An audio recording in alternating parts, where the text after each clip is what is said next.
Your dryer is the only appliance in your home that can start a fire. Here's the maintenance guide that keeps it safe and running efficiently. Every load, clean the lint filter. Pull it out, remove the lint, and reinsert it. This takes 5 seconds and is the most important habit.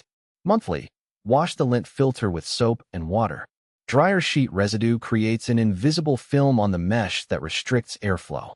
You can't see it, but water proves it. Hold the filter under the faucet. If water pools instead of passing through, the mesh is coated.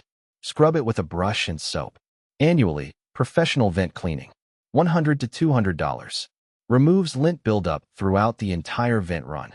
This prevents fires, reduces drying time, lowers your energy bill, and extends the dryer's life. Every 2 years, inspect the transition duct behind the dryer.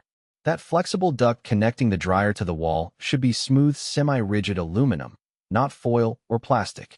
Replace it if it's crushed, kinked, or the old accordion fold type. Ongoing, don't overload the dryer. Overstuffing restricts tumbling and air circulation. Clothes take longer to dry, and the dryer works harder. Ongoing, use the appropriate heat setting. High heat is for towels and heavy items. Medium heat for everyday clothes. Low heat for delicates. Excessive heat wears out components faster. Every 5 years, consider having a tech inspect the internal components.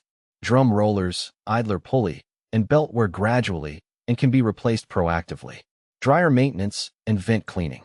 Port St. Lucie, Stewart, Fort Pierce, Jensen Beach. Call Treasure Coast Appliance Repair at 772-353-5791.